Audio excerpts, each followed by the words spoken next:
Hey folks, it's the AP guy here again, and today's topic is how to select a dehumidifier for your basement or crawl space. First, we'll need to take a look at your square footage, measure your length by your width of the space, and then multiply them. So for example, if you have 30 feet long by 30 feet wide, that will equal 900 square feet. And once you have the square footage, you should always oversize the dehumidifier coverage. Go with a machine that has at least 500 more square feet of coverage for normal conditions. In other words, if you're not living near a lake, the ocean, or have a high water table below your home. But if you are living near a large body of water or have moisture or water seeping in through your foundation, then I would suggest looking at a dehumidifier that has at least twice the amount of coverage than your space. So in other words, with a 900 square foot space, you want to look at a dehumidifier that can cover at least 1,800 square feet.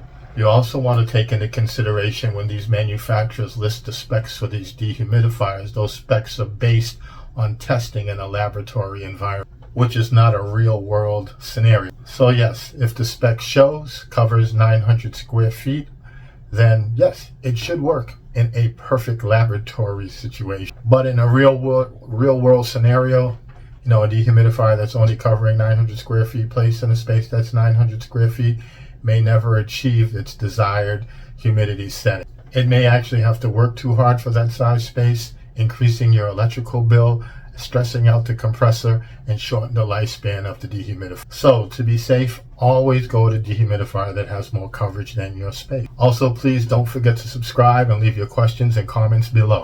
Look, we all know that every basement and crawl space is going to be different. Some may be storing boxes and books and hold a lot of moisture. Some may constantly have water leaking in from where the foundation meets the concrete floor. Is it unfinished or a finished area?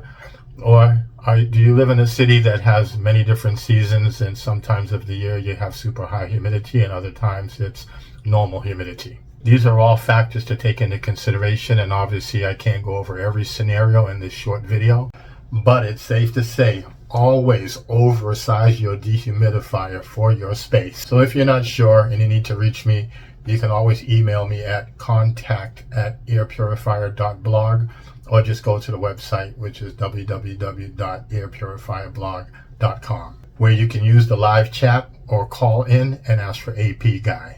Next, you need to know, how do you plan on draining the water out of the dehumidifier? Number one, some less expensive dehumidifiers have a collection bucket. So as the air passes over the coils, the moisture is pulled out of the air, converted to water, and collected in the collection bucket. Once this collection bucket is filled, the dehumidifier will go into a standby mode until the bucket is empty and then placed back into the dehumidifier. The more durable basement and crawl space dehumidifiers will not have a collection bucket.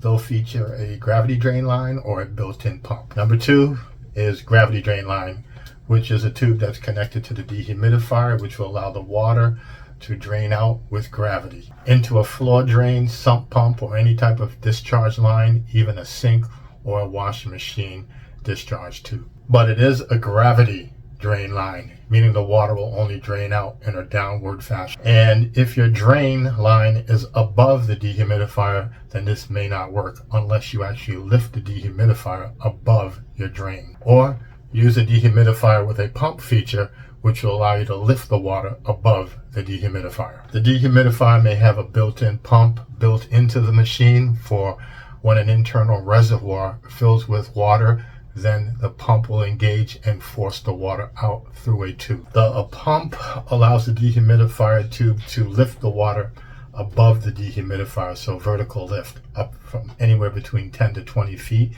depending on the model you choose. This feature also may work if you need the water forced out horizontally for a long distance. One of the downsides to using a built-in pump, obviously, is going to be the noise level. When the pump engages to force the water out, it'll typically be a lot louder than the dehumidifier itself when running without the pump engaged. Also, this constant on and off of the pump engaging may actually cause the pump to fail a lot sooner before the dehumidifier life ends. If the internal pump fails, you may need to replace the entire dehumidifier at that point.